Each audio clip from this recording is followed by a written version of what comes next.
Thierno Sall, porte-parole de la commission d'organisation du Grand Magal de Darou Gaye. À l'occasion du Grand Magal de Darou Gaye que nous organisons cette année, le samedi 19 février 2022, nous voulons profiter de cette occasion pour présenter nos doléances les plus importantes pour le village de Darou Gaye. En effet, nous savons que depuis 34 ans, on est en train d'organiser ce grand magal sous le ndigal toujours du Khalife général des Mourides, Serigne Mountakha Mbacké, sous le ndigal de Serigne Bassirou Anta Niang, Khalife général de Darou Mouhty, et sous le ndigal de Serigne Moustapha Absa. Et nous le faisons au nom de notre vénéré grand-père Serigne Makhtar Gaye, qui a fondé ce village sous le ndigal de Mame Thierno Birahim Mbacké. Donc nous savons que depuis l'initiative de ce grand magal, une association a été créée au niveau de Darou Gaye qui s'appelle And Defar Darou Gaye. L'ensemble des jeunes de Darou Gaye se sont réunis avec l'idée d'aider leurs pères et leurs grands-pères qui ont initié ce beau travail. Et pour cela, nous voulons aller avec ce qu'on dit le développement dans un pays. And Defar Darou Gaye signifie seulement être ensemble pour développer le village de Darou Gaye. Et pour cette occasion, nous savons que tant de choses ont été réalisées au niveau de Darou Gaye. Mais nous manquons certaines doléances que nous voulons préciser aujourd'hui. L'exemple plus éclatant, c'est en ce moment, c'est le problème de Sonatel. Comme vous voyez dans ce pays, en ce moment, nous sommes une équipe organisée, coordonnée, mais même dans le même village, on ne peut pas se coordonner par manque de réseau du téléphone. Donc ceci a été une doléance que nous avons toujours réitérée au niveau des autorités et au niveau des autorités locales en même temps. Nous savons quand même, certes, que le gouvernement a fait certaines actions positives. Parce qu'aujourd'hui à Darou Gaye, il y a le courant. Aujourd'hui à Darou Gaye, nous avons de l'eau. Aujourd'hui à Darou Gaye, nous avons l'intention d'avoir des forages et peut-être pour faire l'agriculture maraîchère. Et ceci est quand même positif et nous en remercions le gouvernement.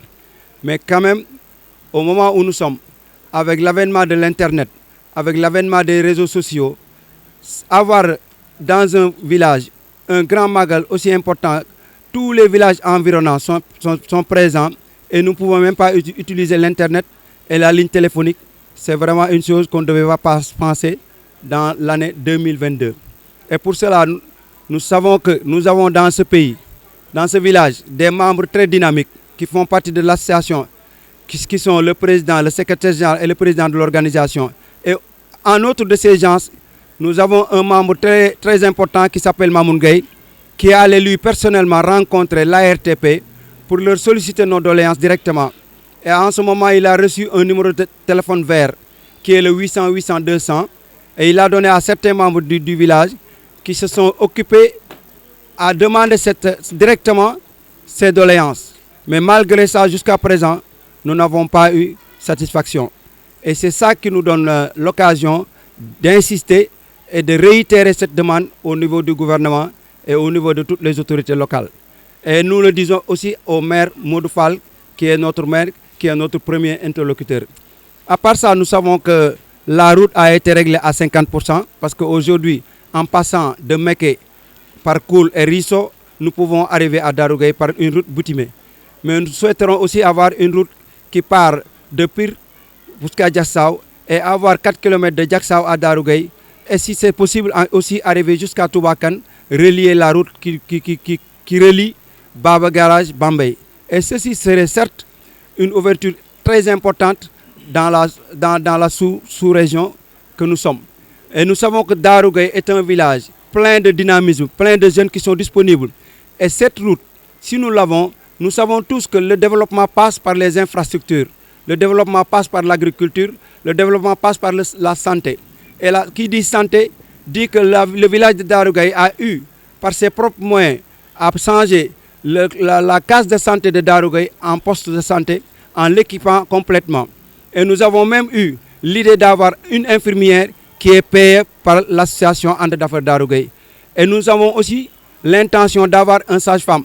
Et ça, ce n'est pas sous notre autorité. C'est pourquoi nous sollicitons aussi au niveau du gouvernement d'avoir une infirmière qui est payée par l'État, d'avoir un sage-femme qui est payé par l'État et tout ce qui est autour de ces infrastructures. Nous avons une école française, nous avons une école Al-Azhar, nous avons un dara coranique, nous avons une mosquée, nous avons même clôturé les cimetières. Donc je crois que comme exemple, je ne pourrais tout citer. Je laisserai même le reste au secrétaire général de l'association And Defar Darou Gueye, Serigne Ablaye Gueye, qui complétera toutes nos doléances. Merci beaucoup. Asalaamaaleykum, ñu ngi leen di nuyu tey ñu ngi fii ci Darou Gueye di waxtaan ak ñi nga xamante mooy presse bi. Maa ngi tudd Abdoulaye Gueye, secrétaire général And Defar Darou Gueye.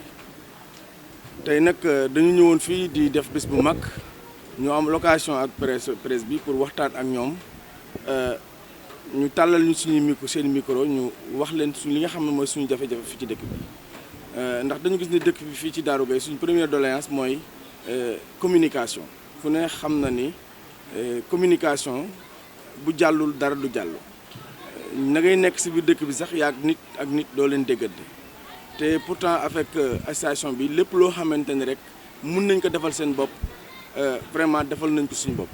Tàmbalee ko si daara alxuraan tàmbalee ko ci mosquée Juma ak école français même poste de santé boo xamante ni tabax nañ ko occupé ko def ci personnel di leen fay yëpp ñu ngi koy jëm a mënal suñu bopp.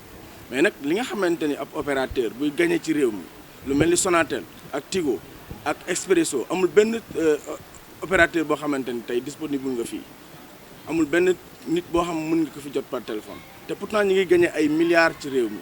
te it vraiment ci réew mi lañ bokk kon war nañu mën a vraiment gestu suñu askan ci commune bi yëpp ñu am réseau boo xamante ni réseau bu doy la. Kon ñu ngi interpellé Sonatel surtout Tigo pour que ñu dimbali ñu andi ñu réseau fii ci commune bi. Darou Gueye mi ngi 100 kilomètres presque à Dakar région Thiès département Tivaouane commune Koul arrondissement Mérina Dakhar mu nekk dëkk boo xamante ni fii ak Ndakaaru matul sax 100 kilomètres. te ñu ni nit mënu fi am réseau téléphone loolu yëpp jafe-jafe la.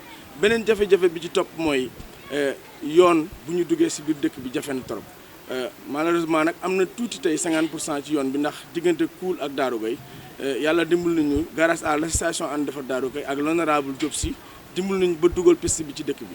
Mu des nag suñu diggante ak Jeex Saaw nekk 4 kilomètres nekk diggante boo xamante ni tam moo gën a jige pour dem Dakar ndax ki nga xamante ni dafa jóge Dakar dem Ngaye Mékhé ñëw Koul ñëw Darou Gueye gudd na ci moom mais lu yoon bi miti moo gën a yomb nga jaar si benn 4 kilomètres boo xam am oto yoo xam mënuñu fi jaar te yoon bi bu jaaree Darou Gueye war na mën a dem fi nga xamante ni mooy Touba Kane loolu itam jafe-jafe la. Li nga xamante ni mooy suñu poste santé bi tabax nañ ko occupé ko vraiment def nañ fi infirmière ñu ngi góorgóorlu di ko fay di xaar état pour mu recruter infirmière bi mais soxla nañ fi sage-femme ndax ku ne xam na ni jigéen ñi.